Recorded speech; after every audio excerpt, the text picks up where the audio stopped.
大家好，欢迎回来大声访谈。我们这次推出一个新的系列，是由历史学者吴思讲解他的新书《顶残：中国市场和产权的构造和逻辑》。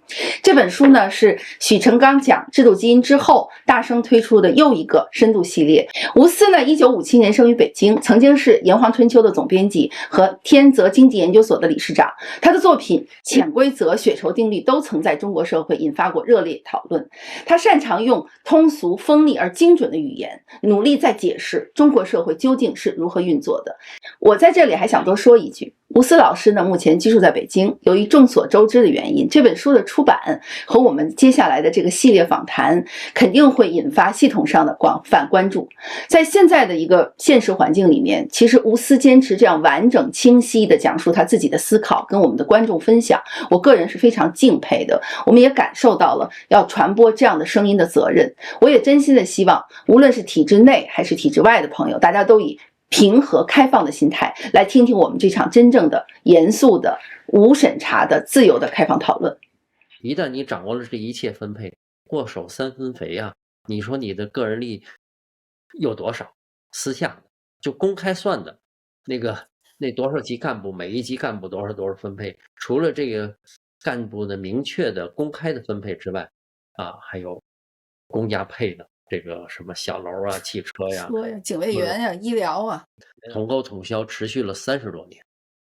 这30多年里，这是农民交公粮，也就是交税哈，交粮食，交皇粮之外，还有一笔这个暗税，我用比较低的价格收来啊，收你农民的粮食，保住这个低工资、低物价，然后用这个低工资的方式减少工业的支出。这笔暗税对中国工业化的贡献份额大概在1/2至1/4之间啊，算多的就是1/2的工业是来自从农民那儿靠这办法弄来的。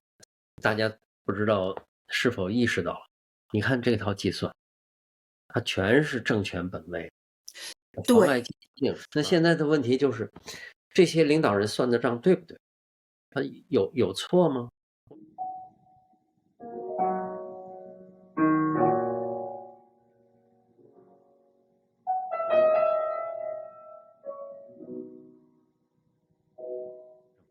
我们刚才说了这个陈云的计算，陈云追求的是压低工资，支持工业化，就是剥夺农业，支持工业，这是收益啊。然后成本呢，代价呢，是不是得不偿失啊？陈云说了，主要的这个他当时的推测，主要的成本、主要的代价就是妨碍农民的生产积极性，粮食便宜了我不种了啊。再严重点就是逼死人、打扁担啊，甚至于个别地区暴动。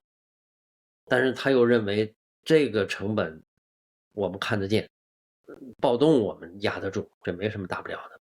农民积极性妨碍就妨碍一点吧，以后我们再用别的方式调动起来啊。逼死人、打扁担最不怕这些动武的，动武的力量再强，能够有党的力量，有解放军强，这是可控的成本。但是如果要是不采用这个办法的成本是什么呢？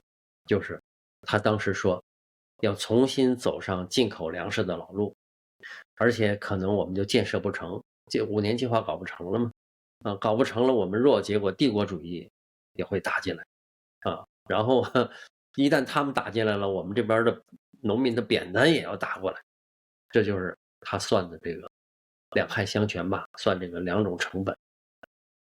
我估计大家不知道是否意识到，你看这套计算，它全是政权本位，妨碍积极性啊，打扁担，完全考虑的是政权的得失评判，来评判这个成本收益。你要换一个主体，比如换成农民的评判，那就另一种算法。根本没有考虑真正人的利益，根本没有去考虑，就是真的。我听着这个，我就看书的时候我就生气，您讲了我就更生气。就是他们把它完全就是权力本位，您说特别对，都是想的政权要付出所谓的代价，这代价都是人啊，你甭管是暴动还是饿死人，都是人啊。当然你要这么说，肯定那个会有反驳啊，反驳说难道工业化5年计划里边就没有人吗？就没有人民的利益吗？有很多共荣利益，但是有那个共荣利益仍然是以政权为本为核心计算。他说我的目标里有个人利益，也有农民利益，也有我们的独特利益，这里边的都是包含的啊。这确实是一个复杂的一个算法，但是谁是计算本位，谁是决策者，这是很清楚的。当时这个开一个大会嘛，这个陈云一个人也说了不算，还有征求全党的意见，尤其是毛主席的意见。所以当时这个会上，陈云讲了这么一番，做了这么一番分析啊，然后毛泽东听了他的报告就表示赞成。他说你说的大意吧，就是你说的都对，但是呢还不够。然后他就在体制建构社会主义道路的这个高度补充了几句。他说我们现在中国农村的经济正处在由集体经济向社会主义经济的过渡阶段。我们的经济主体应该是国营经济，国营经济有2个翅膀，一翼是国家资本主义，这是对私人资本主义的那个工商业的改造；另外一翼啊，就是互助合作，对农民的改造，粮食征购。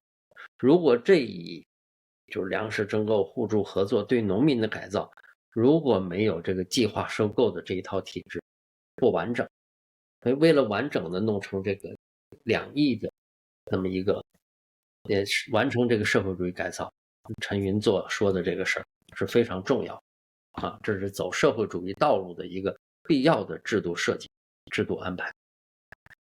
这是当时这个会上一补充，你看这个现实的利害计算和远大的这个理想和那个制度建构就完整。然后再往下就当时这个会就这么讨论。然后53年10月13号这一天，就是都是粮食会议啊，然后那个毛泽东就委托邓小平说，你到全国粮食会议上，你再讲讲啊，然后邓小平就这天就到会上讲了。邓小平当时的原话是，那是昨天晚上毛主席交代，要我跟大家再讲一次让同志们弄清楚一个道理，就是讲粮食征购啊，一定要联系过渡时期的总路线去讲。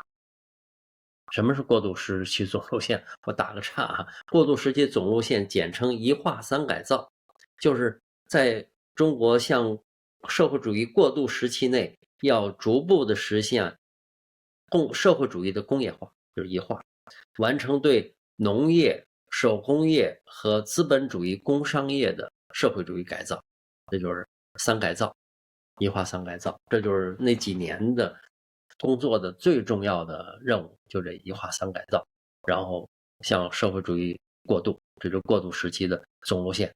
然后邓小平说那个主席就让我一定要联系这个过渡时期的总路线去讲粮食征购。你看他用的词儿也是征购啊，不是统购统销，还没有。然后邓小平说，林醒全同志告诉我，四川试点农村干部对于征购的抵触情绪很大，这些有抵触情绪的干部主要还不是基层干部，而是区县两级的干部。你讲征购不联系过渡时期的总路线，就无法使全党同志赞成这个东西。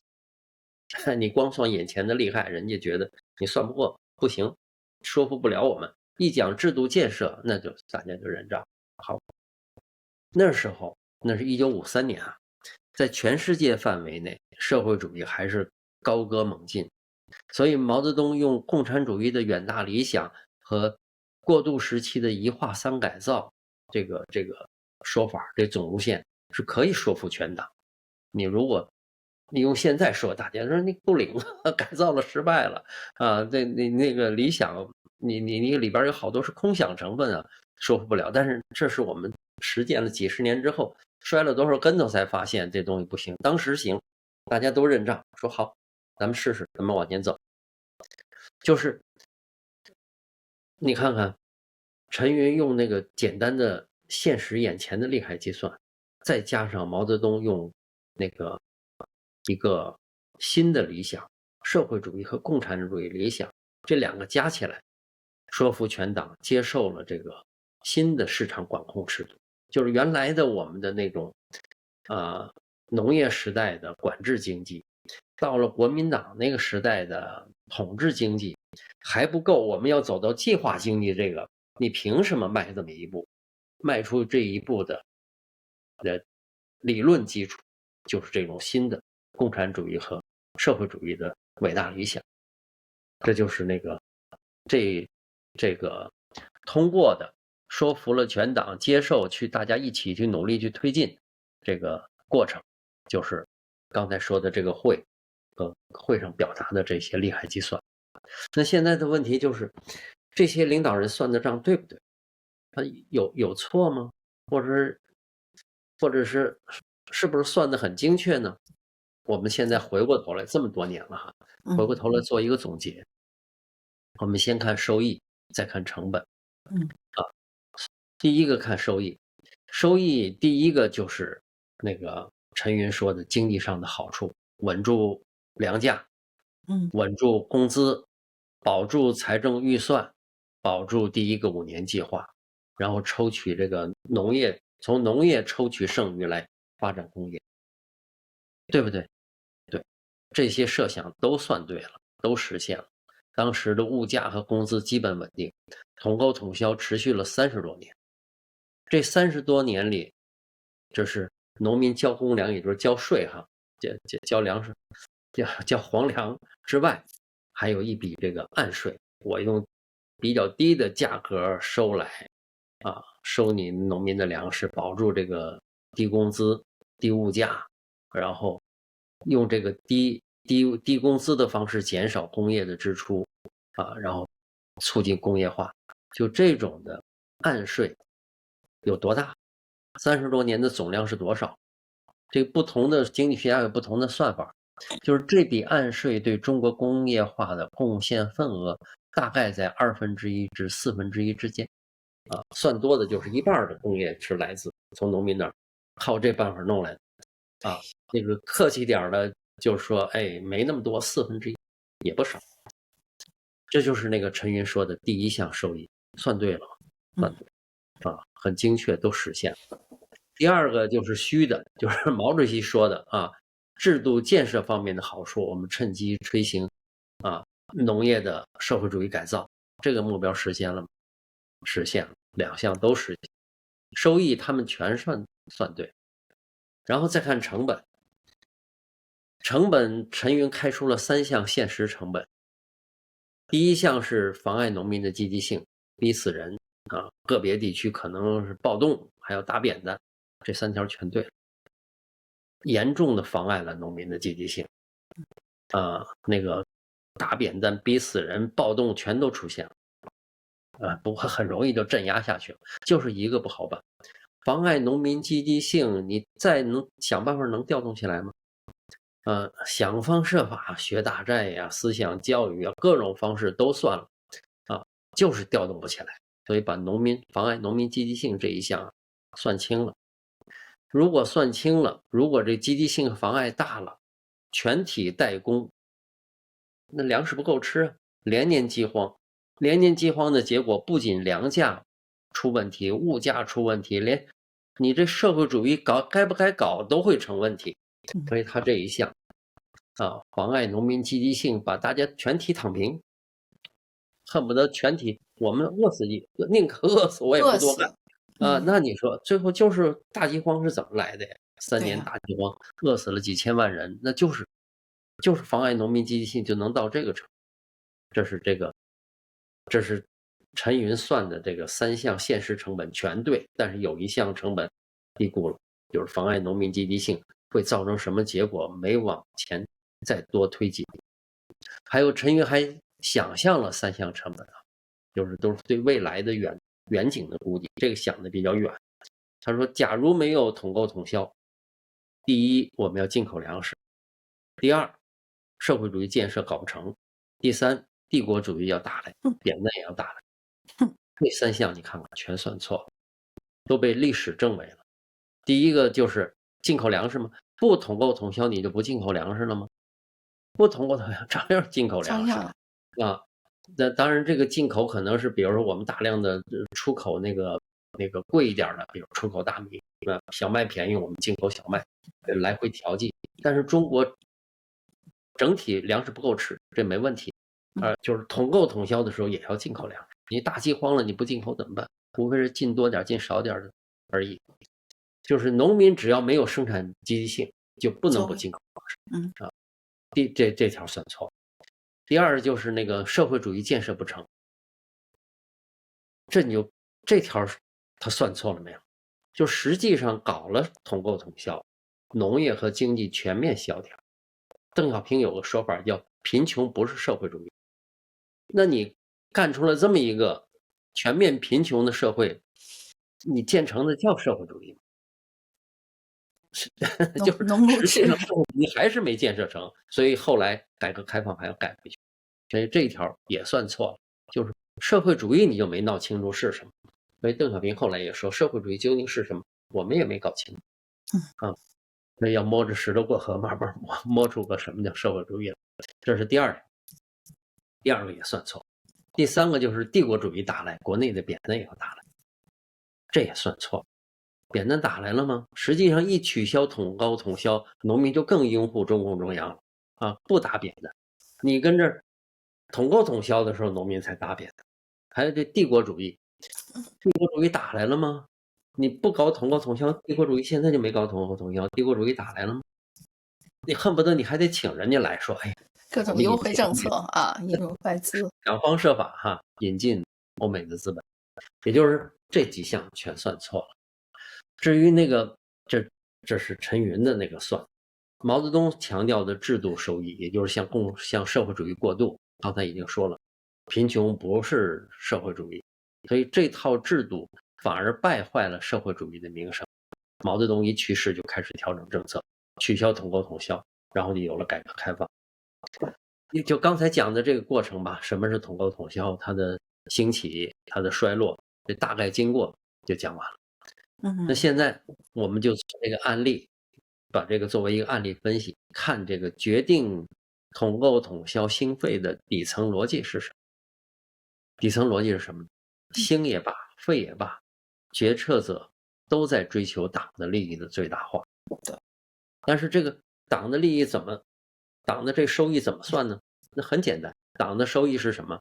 党的收益就是统购统销的总收益，刚才说了各项收益，减去统购统销的总成本，刚才说了，邓小平的那几项成本，陈云说的那几项成本，毛泽东说的那几个成本，一加一减，剩下的就是统购统销的净收益，就这么一个简单，净收益等于总收益减总就是收入减成本就这么简单的一个公式，这就是统购统销公式。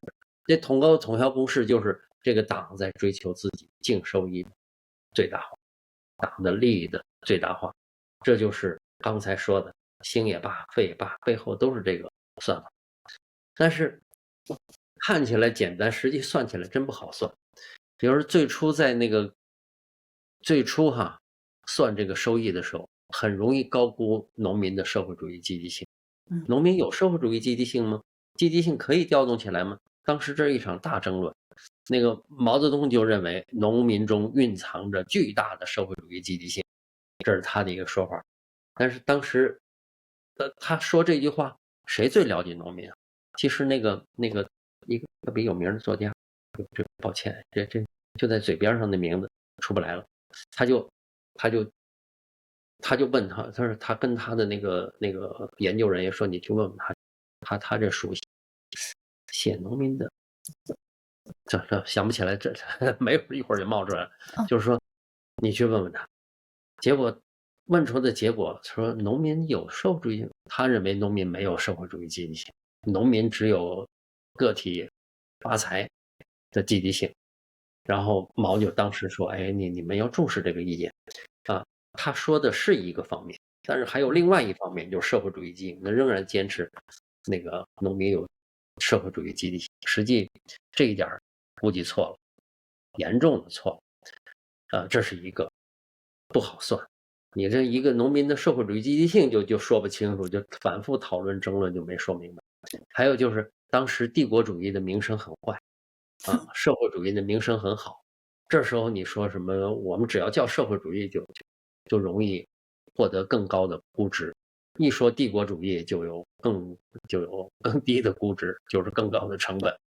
这是当时党内的共识，高层的共识就在这些误算误估或者是意识形态的影响之下，就是统购统销的成本有，但是不高，收益呢很高，也是全党统一拍板好。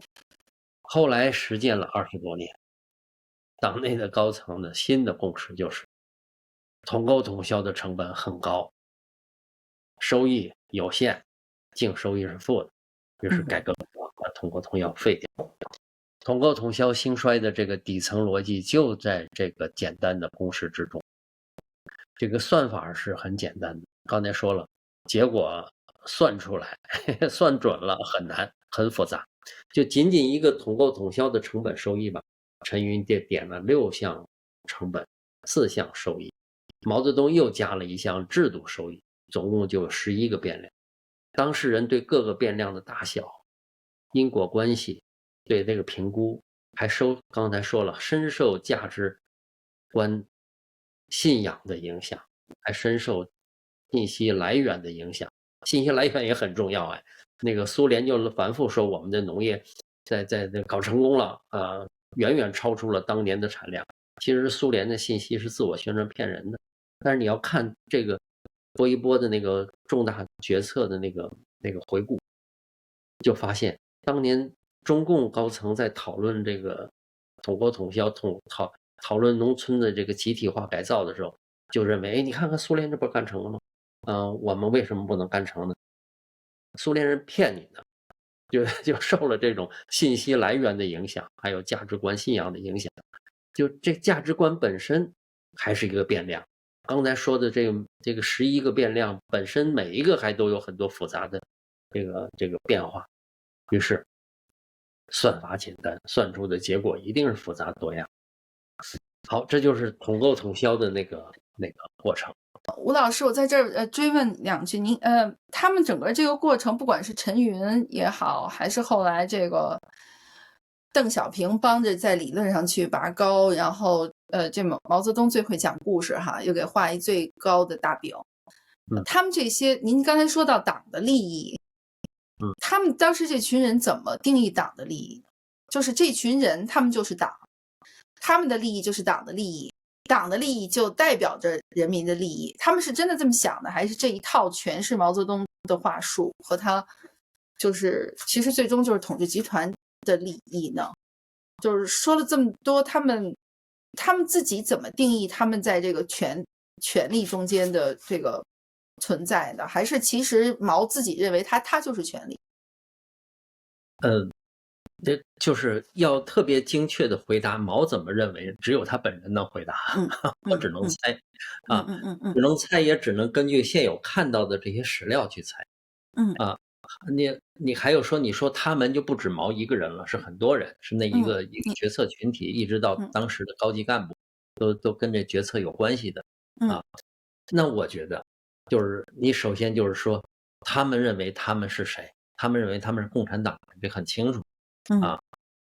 真诚吗？很多人是真诚，就比如说信不信共产主义能够实现，也要看当时毛泽东的批示一看，比如说那个河南是七里营啊，还是哪儿的那就是人民公社那个，我忘了这具体名字了。他看当地写的那个汇报，怎么搞大跃进，怎么搞人民公社，哎呀，人民公社好，而且看他们那个报告未来的设想，说读起来，他是批示，请秀才们都去看读一读，读来如一首诗，就是共产主义可能要3-5年就要实现了。他说3-5年的时间设计可能太短啊，顺延可也，搞不成再拖。他那种心花怒放的那种感觉可不是装出来的，是有真诚的流露。我还看一个史料，当时他们去开会，刘少奇啊，就那一批那个顶尖的那个那个副国级的哈，坐在火车上，然后大家就闲聊，刘少奇就出了一个题目，说共产主义，咱们大家吹一吹，共产主义咱们干成了会是什么样？啊，什么吃饭不要钱什么的，楼上楼下电灯电话，点灯不用油，种地不用牛，反正这一系列大家就放开了去想，去，你说那真诚吗？兴奋呐，很真诚啊！你要在这个意义上说他们全是编的我觉得这个至少不能说服我，我看到的，我能看到的东西不是这个样。但是你说的那个就没有点个人的想法没有私利吗？你看看这个共产主义理想、马克思主义、列宁主义、毛泽东思想，这套东西本身里边就包含了巨大的利益分配的那个倾斜偏向。他这里说我们要实现共产主义理想，共产主义是个天堂，人间天堂，在那里谁都有利物质极大的丰富，人们按需分配。你说有没有人民的利益？有啊，当然这就是鼓励很多那个工农大众跟着前赴后继，赴汤蹈海、赴汤蹈火，就是要建立一个我们工农大众当家作主的天下的一种伟大理想，或者崇高理想，说得通吗？说得通。这里有民众的利益，有个人的利益吗？说好，谁能够引导大家、带领大家、领导大家走向这个天堂呢？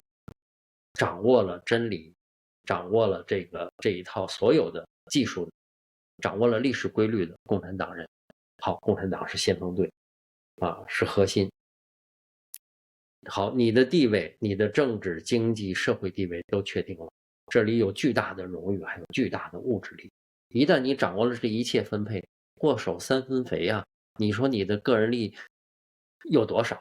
私下的就公开算的，那多少级干部，每一级干部多少分配，除了这个干部的明确的公开的分配之外还有公家配的这个什么小楼汽车呀、警卫员呀、医疗毛泽东后来批判这个的时候就说8级工资制仍然是那个就是资产阶级法权。这些人，他就说党内的这些干部比资本家还厉害有这小楼、这汽车什么的这些各种服务人员他说的对吗？对呀，他说的就是这里包含的巨大的私利，所以你就老老实实的不用去贪污，不用去受贿，就按照这个方向去做。那个宋真宗的那话说：“读书中自有黄金屋，自有颜如玉，自有天中树。”刚才说的，好好跟着党走，去干，有没有颜如玉？有没有千中树？有没有黄金屋？都有啊。而不仅有这些，还有一个伟大的理想在那感召你。只要你投入这个事业之中，你就把自己有限的生命投入到了一个无限的解放人类的伟大事业之中，死且不朽，精神物质多重满足。你说这东西还用我们装蒜吗？这东西已经很好了，你还要什么？再要就是违法的贪污腐败了。所以你要问我这里的私利在哪儿，公益是真是假？我觉得高度真诚。